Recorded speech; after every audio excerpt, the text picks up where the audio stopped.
നമസ്കാരം. +2 ഫിസിക്സ് ക്ലാസ്സിലേക്ക് സ്വാഗതം. കറന്റ് ഇലക്ട്രിസിറ്റി എന്ന 3-ാം അധ്യായത്തിന്റെ വീഡിയോ ക്ലാസുകൾ ഇന്നത്തോടെ 1 ഡസൻ തികയുകയാണ്.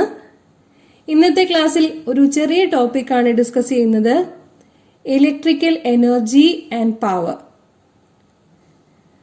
ഒരു സർക്യൂട്ടിൽ കൂടി സ്റ്റഡി കറന്റ് മെയിൻറ്റെയിൻ ചെയ്യാനായി സർക്യൂട്ടിലെ ബാറ്ററി ശ്രമിക്കുമ്പോൾ അതിന് വർക്ക് ചെയ്യേണ്ടതായി വരും. ഫ്ലോ ഓഫ് കറണ്ടിനെ റെസിസ്റ്റർ പ്രതിരോധിക്കുന്നതായതുകൊണ്ട് അത് ചൂടാവും. അതായത് work dissipates some heat energy in a circuit with resistor. The rate at which work is done by the battery is called the power of the battery.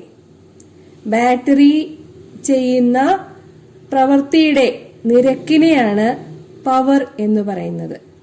The rate at which work is done by the battery. We know power P equal to work by time. അപ്പൊ unit എന്തായിരിക്കും വരുന്നത്? വർക്കിന്റെ unit joule ആണ്, ടൈമിന്റെ unit second ആണ്. So പവറിന്റെ unit joule per second എന്നായിരിക്കും. Electrical പവറിനെ സൂചിപ്പിക്കുന്ന യൂണിറ്റ് വാട്ട് ആണ്, WATT. സ്മോൾ ലെറ്റേഴ്സിലാണല്ലോ എഴുതേണ്ടത്, അല്ലെങ്കിൽ സിമ്പിൾ എഴുതുമ്പോൾ ക്യാപിറ്റൽ W എന്ന് മാത്രമായും എഴുതാം. ജൂൾ പെർ സെക്കൻഡ് ആണ് ഒരു watt. Okay. Q charges V potential ഡിഫറൻസിലാണെങ്കിൽ work W equal to QV നമുക്കറിയാവുന്ന കാര്യമാണ്. അതുകൊണ്ട് തന്നെ പവർ P എന്നുള്ളത് വർക്ക് ബൈ ടൈം എന്നതിന് പകരം QV/T എന്ന് എഴുതാവുന്നതാണ്. പക്ഷെ നമുക്ക് കറണ്ട് എന്നാൽ എന്താണെന്ന് അറിയാം. Rate of flow of charge or Q/T equal to current I. So we have the expression for the power P equal to QV/T equal to IV. Okay. I is the current and V is the potential difference. നമുക്ക് Ohm's law അറിയാം, V equal to IR.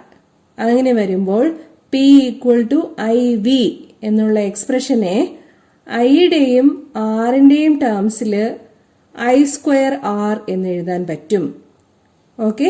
V equal to IR ആയതുകൊണ്ട് അത് തന്നെ വിയുടെയും ആറിന്റെയും ടേംസിൽ, potential ഡിഫറൻസിന്റെയും റെസിസ്റ്റൻസിന്റെയും ടേംസിൽ V²/R എന്നും എഴുതാൻ പറ്റും. Or P equal to I²R equal to V²/R. ഇതിനെ joules heating എന്നാണ് പറയുന്നത്. T ടൈമില് എത്രത്തോളം ഹീറ്റിംഗ് ഉണ്ടാവുന്നു അതാണ് I²RT അല്ലെങ്കിൽ V²/R × T കൊണ്ട് സൂചിപ്പിക്കുന്നത്. വ്യാവസായിക അടിസ്ഥാനത്തിലുള്ള പവറിന്റെ യൂണിറ്റ് ഹോഴ്സ് പവർ ആണ്. 1 ഹോഴ്സ് പവർ എന്നാൽ 746 വാട്ടാണ്. നമുക്കിനി ഇലക്ട്രിക്കൽ എനർജി പവർ സംബന്ധിക്കുന്ന ഒരു പ്രോബ്ലം വർക്കൗട്ട് ചെയ്യാം. ഓക്കെ. പ്രോബ്ലം നോക്കാം. An electric kettle has 2 heating coils. When one of the coils is switched on, the kettle begins to boil in 6 minutes, and when the other is switched on, the boiling begins in 8 minutes. First part. The working of an electric kettle is based on which principle? State the principle. Electric കെറ്റിലിന്റെ ഹീറ്റിങ്ങിനെ സംബന്ധിച്ച കാര്യമാണ് പറഞ്ഞിരിക്കുന്നത്. Electric കെറ്റിലിന്റെ heating Joule's ലോനെ base ചെയ്തിട്ടുള്ളതാണ്. H ഈക്വൽ ടു I²RT. Okay.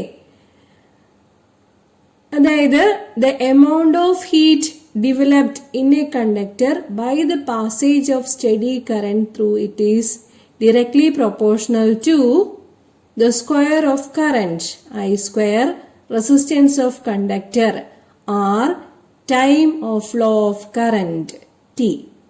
Okay, H equal to I square RT. So the working of an electric kettle is based on Joule's heating, Joule's law. ഇതാണ് അതിന്റെ സ്റ്റേറ്റ്മെന്റ്. ഓക്കെ, ഇവിടെ നമുക്ക് മറ്റൊരു കാര്യം കൂടി കണ്ടുപിടിക്കാം. Let us find out the ratio of resistances of the two coils if the time taken to boil the two coils are given. Okay, first coil boil ആവാൻ 6 മിനിറ്റും രണ്ടാമത്തെ കോയിൽ ബോയിൽ ആവാൻ 8 മിനിറ്റുമാണ് തന്നിരിക്കുന്നത്. പൊട്ടൻഷ്യൽ ഡിഫറൻസ് സെയിം ആണ്, രണ്ടും ഒരുമിച്ചല്ലേ connect ചെയ്തിരിക്കുന്നത്. So potential difference is the same. നമ്മുടെ ജൂൾസ് ഹീറ്റിംഗിന്റെ equation V²/R × T equal to H എന്നുള്ളതാണ്. രണ്ട് കോയിലിന് വേണ്ടി ഇക്വേഷൻ അപ്ലൈ ചെയ്യുമ്പോൾ V² × T1 / R1 equal to V² × T2 / R2 എന്നായിരിക്കും കിട്ടുക. അതായത് R1/R2 ഈക്വൽ ടു T1/T2 എന്ന് കിട്ടും. V² രണ്ടിടത്തും ക്യാൻസൽ ആയി പോകും. ഓക്കെ, so R1/R2 ratio of resistances എന്ന് പറയുന്നത് ratio of time taken to boil തന്നെയായിരിക്കും, T1/T2. T1 6 മിനിറ്റ് ആണ്, T2 8 മിനിറ്റ് ആണ്. അതുകൊണ്ട് റേഷ്യോ R1/R2 എന്നുള്ളത് 6/8 എന്ന് കിട്ടുന്നതായിരിക്കും, അല്ലെങ്കിൽ 3/4 എന്ന് കിട്ടുന്നതായിരിക്കും. ഓക്കെ, അടുത്ത ചോദ്യത്തിന് 5 ഭാഗങ്ങളുണ്ട്, ഓരോന്നായി ഡിസ്കസ് ചെയ്യാം. First part, what is the principle of a potentiometer? പൊട്ടൻഷ്യോമീറ്ററിന്റെ പ്രിൻസിപ്പിള് നമ്മൾ കഴിഞ്ഞ ക്ലാസ്സിൽ വിശദമായി ഡിസ്കസ് ചെയ്തതാണ്. E proportional to L. എന്താണത്? The potential difference E between the 2 points of a current carrying conductor is directly proportional to the length of the wire between the 2 points. അതാണ് E proportional to L. Galvanometer current IG 0 ആകുമ്പോൾ ഉള്ള corresponding balance length measure ചെയ്തിട്ട് അത് potential ഡിഫറൻസിന് proportional ആണ് എന്നുള്ള അസംഷനിലാണ് നമ്മൾ potential difference measure ചെയ്യുന്നത്. Okay, null deflection മെത്തേഡാണ് പൊട്ടൻഷ്യോമീറ്ററിൽ അപ്ലൈ ചെയ്യുന്നത്. E proportional to L, that is the principle of a potentiometer. Second part, why is it preferred over a voltmeter? വോൾട്ട്മീറ്ററും potential difference അളക്കാനുള്ള device ആണ്. പൊട്ടൻഷ്യോമീറ്ററും പൊട്ടൻഷ്യൽ ഡിഫറൻസ് അല്ലെങ്കിൽ EMF measure ചെയ്യാനായിട്ട് ഉപയോഗിക്കാവുന്നതാണ്. എന്താണ് പൊട്ടൻഷ്യോമീറ്ററിന് വോൾട്ട്മീറ്ററിനെ അപേക്ഷിച്ച് കൂടുതൽ ഗുണമുള്ളത് എന്താണ്?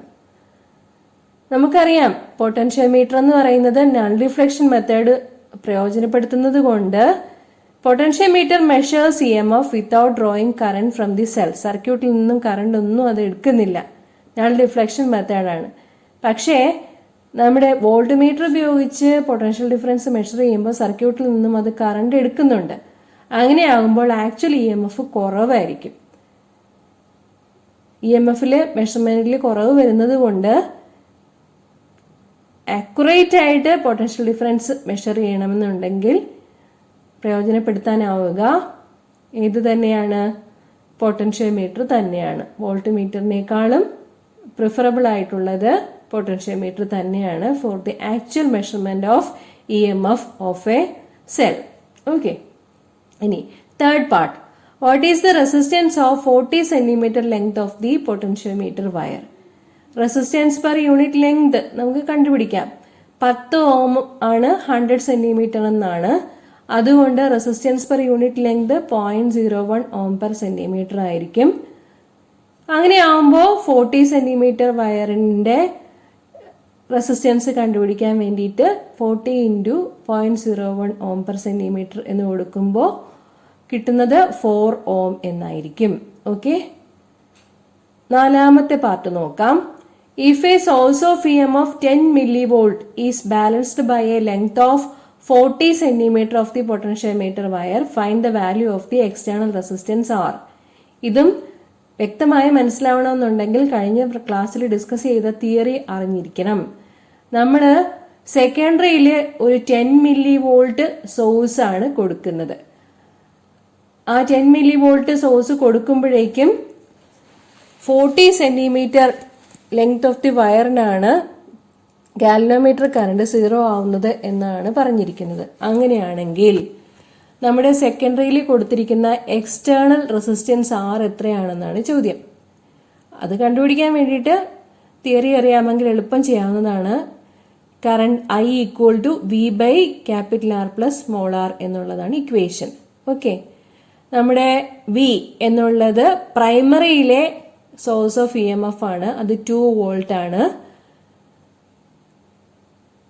ഇന്റേണൽ റെസിസ്റ്റൻസ് 10 ഓം എന്ന് തന്നിട്ടുണ്ട്. So I equal to 2 by capital R plus small R എന്നുള്ള equation I equal to 2 by 10 plus capital R എന്ന് വരുന്നതായിരിക്കും. Okay, potential drop across 40 centimetre വയറാണ് ഇനി കണ്ടുപിടിക്കാനുള്ളത്. 40 സെന്റിമീറ്റർ വയറിന്റെ V equal to I R എന്നുള്ളതാണ്. ഐ ഈ വാല്യൂ കിട്ടിക്കഴിഞ്ഞു, 2 ബൈ 10 പ്ലസ് ആർ എന്ന് കിട്ടിക്കഴിഞ്ഞു. അതിന് ആർ എത്രയാണ്? 4 ഓം അല്ലേ? അങ്ങനെ വരുമ്പോഴേക്കും എത്രയായിരിക്കും potential drop across 40 centimetre wire? That is equal to 8 by 10 plus R. 2 by 10 plus R into 4, അതാണ് 8 ബൈ 10 പ്ലസ് ആർ എന്ന് കിട്ടുന്നത്. അതാണ് അത്രയും വോൾട്ട് ആയിരിക്കും potential drop across 40 centimetre wire. Okay, അത് പൊട്ടൻഷ്യൽ ഡ്രോപ്പ് എന്ന് പറയുന്നത് എത്രയാണെന്ന് തന്നിരിക്കുന്നത്? 10 മില്ലി വോൾട്ട് ആണെന്നാണ് തന്നിരിക്കുന്നത്. ഓക്കെ, 10 മില്ലി വോൾട്ടിനാണ് ഈ 40 സെന്റിമീറ്റർ നീളത്തില് ഗാൽവനോമീറ്റർ കറണ്ട് 0 ആകുന്നത്. So we have the equation 8 by 10 plus R equal to 10 millivolt or R equal to ആറിന് ഇത് സോൾവ് ചെയ്യുമ്പോഴേക്കും ഇക്വേഷൻ സോൾവ് ചെയ്യുമ്പോൾ കിട്ടുന്നത് 790 ഓം എന്നായിരിക്കും. ഓക്കെ, ഇനിയൊരു അഞ്ചാമത്തെ പാർട്ടും കൂടിയുണ്ട്. While performing an experiment of potentiometer, what precautions one must observe in the laboratory? ഇപ്പോൾ പൊട്ടൻഷ്യോമീറ്റർ എക്സ്പെരിമെന്റ് ചെയ്യുമ്പോൾ എന്തെല്ലാം പ്രിക്കോഷൻസ് ആണ് ശ്രദ്ധിക്കേണ്ടത് എന്നുള്ളതാണ് ചോദ്യം. ഇപ്പം നമ്മുടെ EMF കമ്പാരിസന് വേണ്ടിയിട്ട് പൊട്ടൻഷ്യോമീറ്റർ ഉപയോഗിക്കാം. അതുപോലെ സെല്ലിന്റെ ഇന്റേണൽ റെസിസ്റ്റൻസ് കണ്ടുപിടിക്കാൻ വേണ്ടിയിട്ട് ഉപയോഗിക്കാം എന്നും പറഞ്ഞിട്ടുണ്ട്. അപ്പം പ്രൈമറി സർക്യൂട്ടും സെക്കൻഡറി സർക്യൂട്ടും ഉള്ളതാണെന്ന് അറിയാം. പ്രൈമറി സർക്യൂട്ട് ഒരിക്കലും ചേഞ്ച് ചെയ്യാൻ പാടില്ല. മെഷർമെന്റ് എടുക്കുന്ന സമയത്ത് പ്രൈമറി സർക്യൂട്ടിൽ വ്യത്യാസം വരുത്താൻ പാടില്ല. ഓക്കെ, പിന്നെ പ്രൈമറി സർക്യൂട്ടിന്റെ EMF എന്ന് പറയുന്നത് ഏത് സെല്ലിന്റെ EMF ആണോ സെക്കൻഡറിയിൽ നമുക്ക് മെഷർ ചെയ്യാനുള്ളത് അതിന്റെ EMF-നേക്കാളും കൂടുതലായിരിക്കണം. That is the primary EMF should be greater than the EMF of the cell to be measured. Primary EMF secondary EMF-നേക്കാളും കൂടുതലായിരിക്കണം. So these are the two precautions. First one, primary circuit should not be changed during the measurement. പ്രൈമറിയിലൂടെയുള്ള current ഒരു experiment reading എടുത്ത് തീരുന്നത് വരെ primary current change ചെയ്യാൻ പാടില്ല. Rheostat experiment ചെയ്തുകൊണ്ടിരിക്കുന്നതിൻ്റെ ഇടയ്ക്ക് rheostat move ചെയ്യിക്കാൻ പാടില്ല. അടുത്ത റീഡിംഗ് എടുക്കാൻ വേണ്ടി മാത്രമേ മറ്റൊരു കറണ്ടിന് വേണ്ടി സെറ്റ് ചെയ്യാൻ പാടുള്ളൂ. അപ്പോൾ പ്രൈമറി സർക്യൂട്ട് എപ്പോഴും കോൺസ്റ്റന്റ് ആയിട്ട് തന്നെ മെയിൻറ്റെയിൻ ചെയ്യേണ്ടതുണ്ട്. അതുപോലെ പ്രൈമറി EMF എന്ന് പറയുന്നത് സെക്കൻഡറി EMF-നേക്കാളും കൂടുതലും ആയിരിക്കണം. ഓക്കെ, സോ നമ്മുടെ കറണ്ട് ഇലക്ട്രിസിറ്റിയുടെ ഡിസ്കഷൻ, മൂന്നാമത്തെ ചാപ്റ്ററിന്റെ ഡിസ്കഷൻ തൽക്കാലം നിർത്തുകയാണ്. അടുത്ത ക്ലാസ്സിൽ അടുത്ത ചാപ്റ്റർ സ്റ്റാർട്ട് ചെയ്യാം. എന്തെങ്കിലും ഡൗട്ട്സ് ഒക്കെ ഉള്ള ഭാഗങ്ങൾ കമന്റ് ബോക്സിൽ ചോദിക്കാൻ താല്പര്യപ്പെടുന്നു. Thank you.